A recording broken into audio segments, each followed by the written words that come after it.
पाहिजे, जगण्याचा विचार करायला पाहिजे. जगण्याचा विचार न करता ही जगण्यात नाही उतरत त्याचा अर्थ नाही. इतके उपयोगाला आली पाहिजे की बॅटरी सारखी कविता माणसांनी त्यांच्या या अंधारलेल्या जगात वापरायला पाहिजे. विद्रोह म्हणजे विद्रोह नाही तर प्रेम करणं हाच विद्रोह आहे खरं तर. नाही तर भांडणं लय सोपं झाले, रोजच भांडण लागल्यावर एखादा शांत बसतो, हा विद्रोह आहे. स्त्रीकडे तसे संयमाचे प्रेमाचे जास्त गुण आहेत, आत्ताही शिल्लक आहेत, बाकी आहेत. आणि पुरुषाच्या भांडणात क्वचित एखादी स्त्री तेवढ्याच हिरीने उतरते, नाहीतर ती त्याला समजून सांगत असते की कसं भांडणाची कुंकू पुरुषाला असते, पण नाव परत बाईचं घ्यायचं ह्याच्यामुळे भांडणं झाले म्हणून. म्हणजे महाभारत कोणामुळे घडलं? द्रौपदीतोय ना आपण. तुम्ही जे बोलताय ते पण मोबाईल ऐकतोय म्हणजे ऐकतोय. आणि माणसं बिघडवणं, माणसांची माते भडकवणं एकदम सोपं झालं. प्रेम करतो, तू काही कर, तू द्वेष कर, तू दगड मार, मी प्रेम करतो असं म्हणणंच विद्रोह. लाल रोशनी न होने का अंधेरा नीली रोशनी न होने के अंधेरे से अलग होता है. लाल रोशनी न होने का अंधेरा नीली रोशनी न होने के अंधेरे से अलग होता है. इसी तरह अंधेरा अंधेरे से अलग होता है. भरोसा रोशनी पर तो हरगिज नहीं, हरी चीजें लाल रोशनी में काली नजर आती है.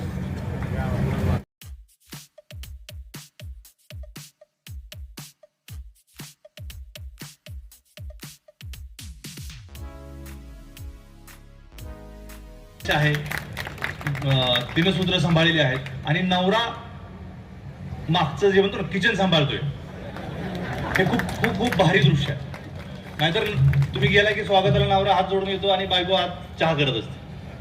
म्हणजे नवरा हात जाऊन चहा सुद्धा आणत नाही, बायकोनच आणायचं. म्हणजे तिथं काय पडलेलं दिसलं ते तो मध्ये जरा साफ करून घे, कारण की त्याला ते नवरे पण लय भारी वाटतं. तसंच असणार. हे पण अडचणीत, आपल्या देशाच्या अडचणीत सुटायच्या असतील तर आधी मला वाटतं घरातल्या पण अडचणीत सुटायला पाहिजे. आणि ते हे आत्ताचं उदाहरण बघून मला भारी वाटतं की बायको स्टेजवर बसलेली आहे, एका महत्वाची जबाबदारी ती सांभाळते आहे, आणि नवरा स्टेजच्या मागे सूत्रधार आहे आणि आमची खातरदारी करतोय. त्यामुळे मी अहमदबाईचं खूप मनापासून कौतुक करतो. आणि असा असणं खूप भारी आहे. असा पुरुष पाहिजे. नाहीतर पुरुष म्हणजे मिशाला पेळ दिला आणि बायकोच्या पुढे पुढे पळायला, चालताना रस्त्यात सुद्धा ते बायकोच्या मागे चालत नाही. अगोदर त्याच्यावरनं भांडणं व्हायची. मला लहानपणी आठवते, आमच्या नात्यातली एकाची भांडणं झाली. आमची मंडळीत आहेत की नवरा बायकोची का भांडणं, नवऱ्याने बायकोला का हाणलं, ही सारखी पुढे पळती. म्हटलं हिला चालताना अक्कल नाही मला.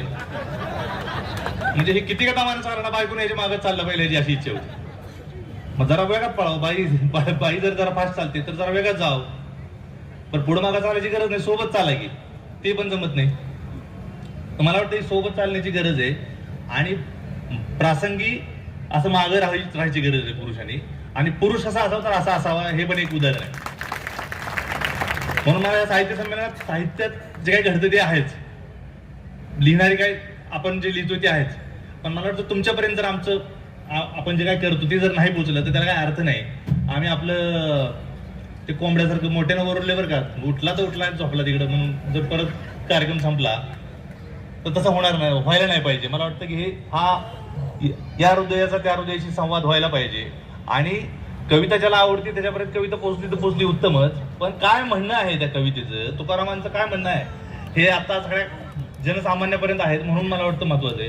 नाही तर आपण कविता आपणच लिहितो, आपल्याच छापून येते पेपरात आणि आपणच खुश होतो, तर ह्यानं जरा राडा होतोय काय की मला वाटतं. म्हणून मला वाटतं की कलात्मक पातळीवर माझं काम, माझी कला, माझी फिल्म, माझी कविता काय करते मला काही घेणं देणं नाही. ती माणसाच्या जगण्यात उतरते का नाही, त्यांना ती आपली वाटते की नाही, त्यांच्या जगण्यात त्याचा काही उपयोग होतोय की नाही, हे मला फार महत्वाचं वाटतं. आणि मला हे असं साहित्य संमेलन किंवा असा विचार नेहमीच असं वाटतं की हे सामान्य लोकांचा विचार करायला पाहिजे, जगण्याचा विचार करायला पाहिजे. जगण्याचा विचार न करता कलात्मक मूल्यांचं काहीतरी परिमाणाला लावायला मला कधी आवडलंच नाही आणि त्याला काय अर्थच नाही. ते किती थोर होतं याला मला काय घेणं देणंच नाही जर ते माणसाच्या उपयोगाला आलं नाही, जगण्याला उपयोगाला नाही आलं. मला कधी कधी कवितेपेक्षा फ्रीज लय भारी वाटतो, कवितेपेक्षा वॉशिंग मशीन लय भारी वाटते. एखाद्या भारी कवितेपेक्षा वॉशिंग मशीन खरंच भारी वाटते, कारण की तिनं कपडे धुवायचं काम लय मोकळं केलंय. म्हणजे बायकांच्या हातून इतकं मोठं संकट हे केलंय. हे बल्ब ज्याने शोधले मला ते पण कविताच वाटते बऱ्याच. हे कवितेपेक्षा खतरनाक काम आहे. पण कला ही जगण्यात नाही उतरत त्याचा अर्थ नाही. इतके उपयोगाला आली पाहिजे की बॅटरी सारखी कविता माणसांनी त्यांच्या या अंधारलेल्या जगात वापरायला पाहिजे तुमची. आणि मला वाटतं तुकारामांच्या ओळी तशाच आहेत की तुम्हाला सतत उजेड देत राहतात. तर तसं काहीतरी आपण लिहावं, तसं काहीतरी म्हणजे इतकं थोर लिहावं या अर्थानं म्हणत नाही, लोक उपयोगी लिहावं, आपलं किती चांगलं वाईट जाऊ द्या, पण मोठ्यानं जर हाक मारायचे आता एक कार्यकर्ते कोणतरी होते खूप जोरजोरात बोलत होते, मला वाटलं की आता काय भांडतायत काय की. पण आजच्या काळात विद्रोह म्हणजे विद्रोह नाही तर प्रेम करणं हाच विद्रोह आहे खरं तर. नाही तर भांडणं लय सोपं झालंय, रोजच भांडतायत लोक आणि भांडण लागल्यावर एखादा शांत बसतो हा विद्रोह आहे. आणि ह्याला ताकद लागते, नाही तर आरेला कार्य म्हणायला काही ताकद लागत नाही का. गुंड्या सोडून छाती काढून पुढे जाणं ह्याला काही ताकद लागत नाही. मला बऱ्याचदा वाटतं की आता मी प्रतिमाजींचं पण असं म्हणजे पहिल्यांदा हे ऐकलं, एक जोश आला की भारी वाटतं महिलेचं. पण मला बऱ्याच वाटतं की तुमच्या इतके शांत पुरुषाने व्हायची गरज आहे. तुम्ही पुरुषांसारखे होऊच नका असं, कारण की महिला इतक्या त्या आता म्हणले की आम्ही सोसणारे आहेत. अंजुनताईने तुम्ही दोघींनी हे सगळी मदार सांभाळलेली आहे आणि ते म्हटले की आम्हाला बायकांना माहिती कसं सोसायचं. तर मला हे फार महत्वाचं वाटतंय की हे नेहमी आपण प्रस्थापित आणि विस्थापित आणि नाही का उच्च वर्ग नीच वर्ग स्त्री पुरुष ह्या सगळ्या लढाई करतो. पण मला ह्या सगळ्यात आजच्या काळात मला जास्त महत्वाची वाटते स्त्री आणि पुरुषाचं जे काय आहे. कारण की स्त्रीकडे तसे संयमाचे प्रेमाचे जास्त गुण आहेत, आत्ताही शिल्लक आहेत, बाकी आहेत. आणि पुरुषाच्या भांडणात क्वचित एखादी स्त्री तेवढ्याच हिरीने उतरते, नाहीतर ती त्याला समजून सांगत असते की कशाला भांडतो म्हणून. नाहीतर बऱ्याचदा पुरुषच कारभार करतो. आणि मी मागावर म्हटलोय भांडणाची खुंकू पुरुषाला असते, पण नाव परत बाईचं घ्यायचं ह्याच्यामुळे भांडणं झाले म्हणून. म्हणजे महाभारत कोणामुळे घडलं, द्रौपदीमुळे घडलं. म्हणजे ह्यांचं काहीच नव्हतं त्याच्यात, हे आधी काहीच करत नव्हते तिथं, भांडण त्याच्यामुळे. म्हणून ही व्यवस्था तशी सगळ्या आता पुरुष येऊन बसली आहे, खूप कट्टर होऊन बसली आहे, खूप विचित्र होऊन बसली आहे. विस्पुते सरांनी त्यात मुद्दा लिहिला की आपण आपल्यावर सर्व्हिलन्स सुरू आहे, आपण आपल्याला बघितलं जाते, सतत आपल्यावर वॉच ठेवला जातोय. तुम्हाला हे सगळ्यांना माहिती की नाही काय की आपला मोबाईल आपला ऐकतोय हे तुम्हाला माहिती का? तुम्हाला माहित म्हणजे बऱ्याच जणांना माहित असेल. आता जे बोलतोय ना आपण, तुम्ही जे बोलताय ते पण मोबाईल ऐकतोय म्हणजे ऐकतोय. तुम्ही गुगल सर्च करता ना, गुगल सर्च, ते गुगल सर्च करायची गरज नाही. तुम्ही गप्पा मारले की तुम्ही गुगल उघडले की पहिल्यांदा ते गुगल तुम्हाला दाखवते, कारण की तुम्ही आता बोलला होता मित्राशी. म्हणजे इतक्या प्रमाणात आपल्यावर देखरेख सुरू आहे. आता माणूस म्हणजे एक मोबाईल झालाय, त्या मोबाईलला ट्रॅक केले की माणूस सापडला. आणि त्या मोबाईल म्हणजे आपल्याकडं जसं नळाची पाईपलाईन असते ना, आता हे कार्पोरेटर आहेत तुमच्या उदगीरमधून, जर इथून नळाची पाईपलाईन गेली सगळ्याच्या घरात आणि मी ज्या जी मेन टाकी आहे त्याच्यात जर मिठाचं पोतं टाकून दिलं तर सगळ्याच्या पोटात मीठ जाणार. तसं मोबाईलच्या माध्यमातून मला वाटतं हे जे विष आहे हे सहज पेरू शकतो. एक व्हॉट्सअप, एक काहीतरी पोस्ट टाकली की पटकन सगळ्यांच्या डोक्यात जाऊन भिंते आहे. आणि माणसं बिघडवणं, माणसांचे माथे भडकवणं एकदम सोपं झाले. आणि माणसं तेच म्हणते वाचायला, म्हणजे थेट तुकारामाशी माझा संबंध पाहिजे. आता इथं जे पुस्तकांची प्रदर्शनी आहे, माझी विनंती तुम्हाला की घ्या. काल पुस्तक दिन होता वाटतं, काल का परवा.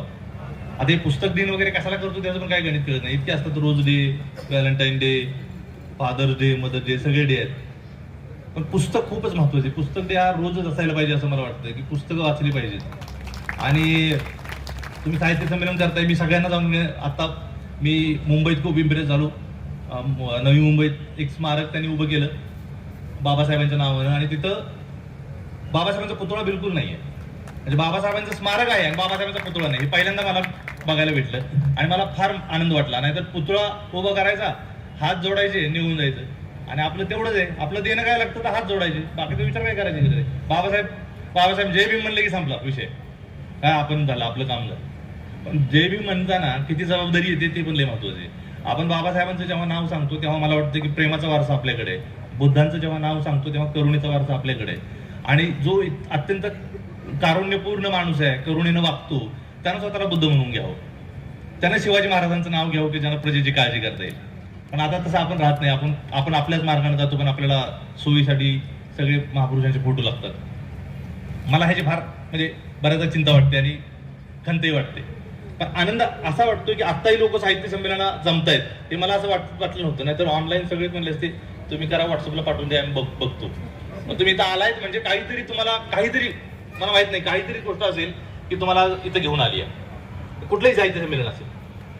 आणि उदगीरमध्ये तर आता 2-2 साहित्य संमेलन होत आहेत. तर मला वाटतं खूप मोठा म्हणजे अचानक महापूर आलाय पुस्तकांचा, विचारांचा, ह्याचा. तरी जितके शक्य तितकं भरायला पाहिजे. चांगलं वाईट स्वतःला कळायला पाहिजे. विवेकाचा काहीतरी एक पायाभरणी आपली आपण करायला पाहिजे. आणि मला बऱ्याचदा होतं की अगोदर होतो जरा लहान होतो त्यावेळेस त्यात सगळं एवढीच कुंकवी होती की त्याला काय झालं कोण मला काय बोललं की सर रे जरा बघून येऊ मारायला जाऊ त्याला. आणि मग आपल्या जवळची जातीतली मित्र वगैरे घेऊन जायचं आणि मारायचं. मला बऱ्याचदा वाटतं की खरं कुठं घेऊन जायचंय काय करायचंय तुम्ही काहीतरी प्रेमाचं करा, वाचायला जा, काहीतरी शांतीचं करा. समूहाने जमून अशी इतकी माणसं काहीतरी साहित्य संमेलन करतात ही खरंच आजच्या काळातली एक युनिक गोष्ट आहे. आणि मला खूप खूप मनापासून वाटतंय की विद्रोह ज्याला म्हणतो ना, विद्रोह शब्द ऐकला की काहीतरी निगेटिव्ह वाटतंय, काहीतरी वाटतंय की आता रागानं द्वेषानं दगडफेक करायची आहे, कोणाला तरी नाही का कोणाचा तरी निषेधच करायचा आहे. मला नाही वाटत. मला वाटतं खरा विद्रोह आजच्या काळात फक्त प्रेम करणं आहे. मी प्रेम करतो, तू काही कर, तू द्वेष कर, तू दगड मार, मी प्रेम करतो असं म्हणणंच विद्रोहाचं काम आहे. कारण की आता विद्रोहाचे म्हणजे इतक्या अशा विध्वंसक वातावरणात विद्रोहाची व्याख्या काय करायची, कारण त्यातच मिसळून जाऊ आपण मोठ्या घोषणा सगळेच घोषणा. मी कधीतरी ऐकलं होतं कुठल्या तरी पुराणात की एका राजाच्या विरोधात मोर्चा काढला होता तर तो राजाच त्याच्या विरोधात होता. तर तसं आज तुम्हालाच कळत नाही की तुम्ही कुठल्या बाजूने हे करायचं. आणि आज म्हणजे खूप संभ्रम निर्माण झालाय. मला एक कविता आठवते, विनोद कुमार शुक्ल की यांची असावी कदाचित, नरेश सक्सेना माझा फार आवडता कवी आहे. आणि नरेश सक्सेना असं नाव आहे कवीचं. आता उजेड आहे ना, मग अशी लाईट जात होती, उजेड येत होता आणि आपल्याला दिसायचं अचानक बंद झालं. लाल रोशनी न होने का अंधेरा नीली रोशनी न होने के अंधेरे से अलग होता है. लाल रोशनी न होने का अंधेरा नीली रोशनी न होने के अंधेरे से अलग होता है. इसी तरह अंधेरा अंधेरे से अलग होता है. अंधार पण एक नसतो. अंधेरे को दोस्त बना लेना आसान है. अंधेरे को दोस्त बना लेना आसान है. उसे अपने पक्ष में भी किया जा सकता है. सिर्फ उस पर भरोसा नहीं किया जा सकता. भरोसा रोशनी पर तो हरगिज नहीं. अंधारावर नाही ठेवू शकत पण उजेडावर तर अजिबात नाही. भरोसा रोशनी पर तो हरगिज नहीं. हरी चीजें लाल रोशनी में काली नजर आती है. भरोसा रोशनी पर तो हरगिज नहीं. हरी चीजें लाल रोशनी में काली नजर आती हैं. दरअसल चीजें खुद कुछ कम शातिर नहीं होती. दरअसल ये सगळं सायन्स है.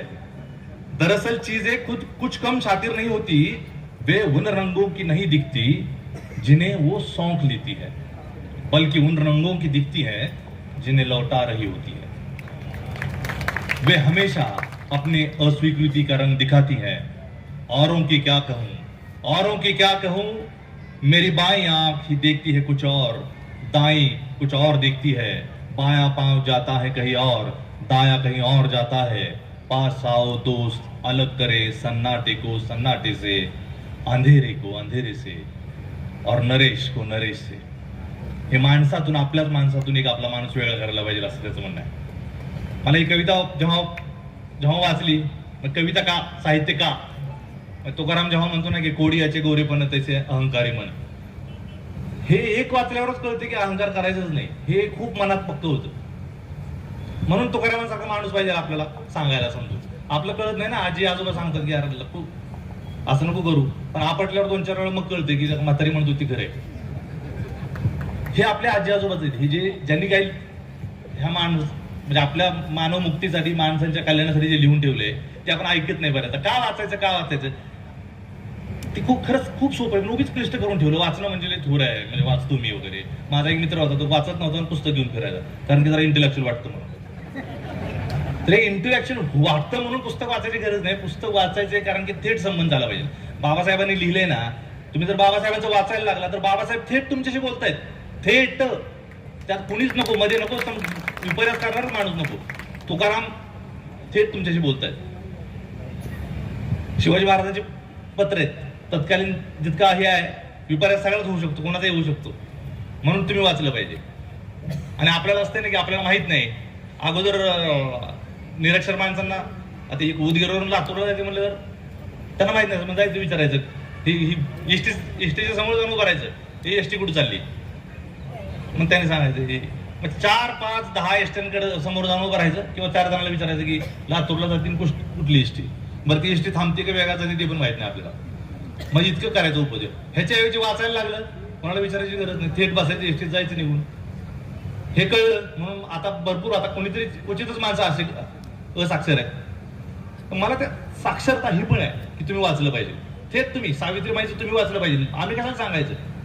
बायका काय लय उपास तपास धरतील, पण सावित्रीबाईंचं आठवण नाहीत काढत, जिजाऊंची आठवण नाहीत काढत. मी मध्ये विचार सावित्रीबाईच्या जयंती दिवशी कसला तरी उपवास होता, तर एक मैत्रीण ती उपवास धरलेला आणि म्हणलं आज सावित्रीबाईंची जयंती माहिती का? नाही माहिती. पण सावित्रीबाईंमुळं तुम्ही आज फुल्यांमुळं शिकला आणि इथं आला.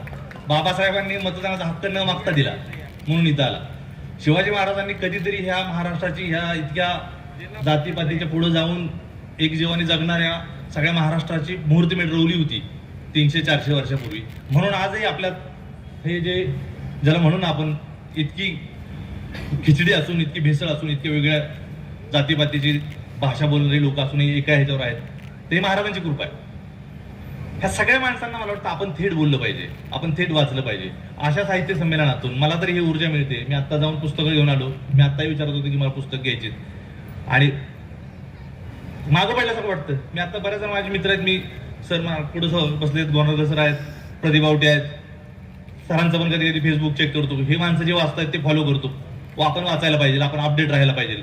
आणि मी जर वाचलं नाही, मी जर स्वतः समजून नाही घेतलं तर मला लई भीती वाटते की मी मागं पडलो पाहिजे. म्हणून ही जी माणसं आता इथं वडार आहेत, तिथं सगळ्या जातीचे कायकाडी लिंगायत आहेत, सगळ्या जातीची माणसं आहेत. म्हणजे आपल्या ह्याच्यात इतके थोर माणसं होऊन गेले पण आपण वाचत नाही. त्याला काय अर्थ नाही. स्वतः वाचलं पाहिजे, स्वतः शिकलं पाहिजे. शिक्षण हे सगळ्यात महत्वाचं आहे. बाबासाहेब म्हणलेत की वाघिणीचं दूध आहे पण ते नाही प्यायचं. तर ह्याला पर्याय नाही, शिक्षणाला पर्याय नाही, वाचनाला पर्याय नाही. आणि सगळी जी ही विद्रोहाची परंपरा आहे, चारवाकापासून, तुकारामांपासून, बाबासाहेब फुले, हे सगळं आपण समजून घेतलं पाहिजे. आपला मी जेव्हा महात्मा फुलेंचं जेव्हा गुलामगिरी वाचलं तर मला इतकी मजा आली. मला वाटतं 12वीत की FOL असताना वाचलं. धोंडो नावाचा एक माझ्यासारखा त्यावेळेचा, म्हणजे मी जसा होतो तसाच एक धोंडो एक पात्र आहे. तो प्रश्न विचारतो आणि महात्मा फुले उत्तर देत आहेत त्याला. इतकं सोपं लिहिलंय, इतकं साधं लिहिलंय. जर तुम्हाला वाचता येत नसेल तर मुलांना वाचायला लावा.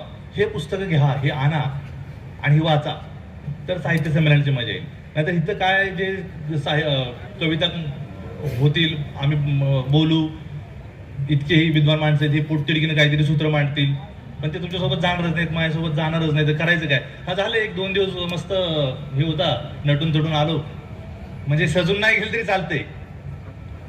म्हणजे त्यानंतर कपडे बदलून अर्थ नाही, विचार बदलला पाहिजे. आणि बऱ्याचदा असं होतं की नाही, मी मस्तपैकी आलो, आजच्या कार्यक्रमात काय पिवळ्या रंगाचा अमुक कपडा घालायचा, हे घालायचं, ही साडी घालायची.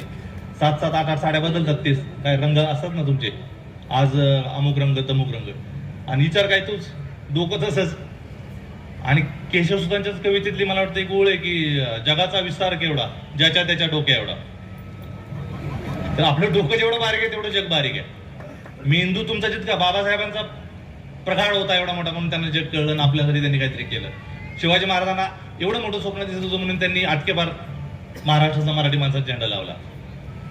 बाबासाहेबांना हे सगळं कळत होतं म्हणून त्यांनी हे काम करून आपल्यासमोर ठेवलं. पण मला वाटतं आपण वाचलं पाहिजे ह्या साहित्य संमेलनातल्या ह्या स्टेजवरचा.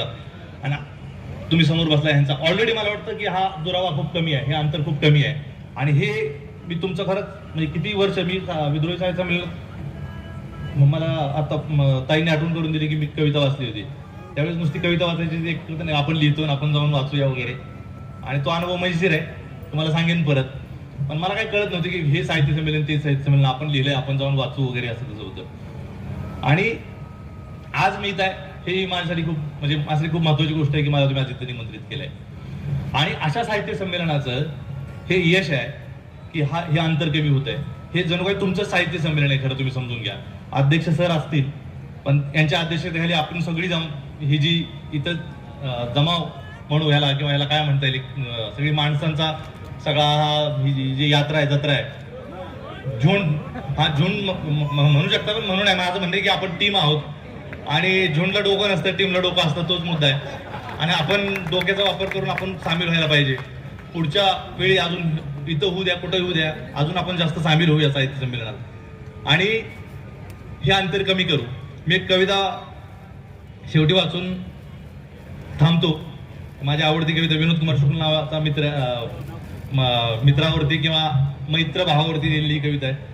आणि मला फार मजा येते. कधी कधी कविता काय सांगून जाते ना, हे कविता म्हणजे खरंच काय हे नसतं बरं का. तुम्ही जात्यावरचे गाणे बिणे आहेत ना, त्यातलंच हे जरा उन्नत. अजून जरा क्लिष्ट माणसं परत जगण्याचे एकदम गहन प्रश्न, मानवी दुःख वगैरे अजून आपण पुढे जातो कधी कधी. पण सहज साधं कधी कधी बघताना इतक्या सुंदर कविता द्या. हताशा से एक व्यक्ति बैठ गया था. हताशा से एक व्यक्ति बैठ गया था, व्यक्ति को मैं नहीं जानता था. आपण असं एकमेकांना नाही ओळखत. हताशा से एक व्यक्ति बैठ गया था, व्यक्ति को मैं नहीं जानता था, हताशा को जानता था. कळतं ना दुःखात बसलाय. हताशा से एक व्यक्ति बैठ गया था, व्यक्ति को मैं नहीं जानता था, हताशा को जानता था. मैंने हाथ बढ़ाया, मैंने हाथ बढ़ाया.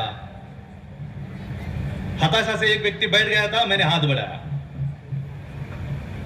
मैं उस व्यक्ति के पास गया, मैंने हाथ बढ़ाया. मेरा हाथ पकड़कर वह खड़ा हुआ. वह मुझे नहीं जानता था, वह मुझे नहीं जानता था, मेरे हाथ बढ़ाने को जानता था, मेरे हाथ बढ़ाने को जानता था. हम दोनों साथ चले, दोनों एक दूसरे को जानते नहीं थे. हम दोनों साथ चले, दोनों एक दूसरे को नहीं जानते थे, साथ चलने को जानते थे, साथ चलने को जानते थे. काय गरज नाही की तुम्ही कोण आहात, तुमची जात कुठली आहे, पात कुठली आहे, पण एकमेकांच्या हाताशी कळायला पाहिजे, एकमेकांचं दुःख कळायला पाहिजे. आणि तेवढ्या दुःखानं जरी एकमेकाला हात दिला तरी बरं आहे. एकमेकांच्या घरावर दगडफेक करण्याच्या ऐवजी मोडलेलं घर एकमेकांचं मिळून बांधलं तर आपण लय लवकर ह्या दुःखातून ह्या विचारातून मुक्त होऊ. कुणी एकटं चालते तर त्यासोबत चालायला पाहिजे. कुणी पडलेलं दिसलं, कुणी मागं दिसलं तर त्याला हात दिला पाहिजे.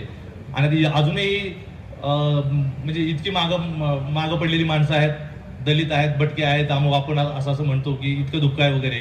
तर ही आपल्या माणूस असण्याच्या ह्या अनुभवावर ही काही चांगली गोष्ट नाही. माणूस म्हणून ही काही अजिबात चांगली गोष्ट नाही. म्हणून एकमेकाला हात देणं हे आजच्या काळात विद्रोह आहे. एकमेकांच्या घरावर दगड न फेकणं हा आजच्या काळात विद्रोह आहे. एकमेकांवर प्रेम करणं हा आजच्या काळात मला वाटतं विद्रोह आहे. आणि असा विद्रोह आपण करायला पाहिजे, एकमेकावर प्रेम करायला पाहिजे. Thank you so much. धन्यवाद. प्रेम करणं हा विद्रोह आहे ही भूमिका सांगतानाच काळजाला आपल्या काळजात घुमणारा हा आवाज आपल्याला कधी विचार करून गेलेले आहेत. आणि असं नकळतपणे प्रवाही पाण्यासारखं आपल्याला ज्याने प्रेमाने जिंकले जगा तो वीर असा गौतम आहे. गौतमाचं वीर पण सांगताना सांगितलेलं आहे की त्यांनी प्रेमाने जग जिंकलेला आहे. तो संदेश तथागताच्या विद्रोहाचा, तथागताच्या भूमिकेचा संदेश आदरणीय नागराजी मंडळी यांनी या ठिकाणी आपल्याला सगळ्यांना दिलेला आहे.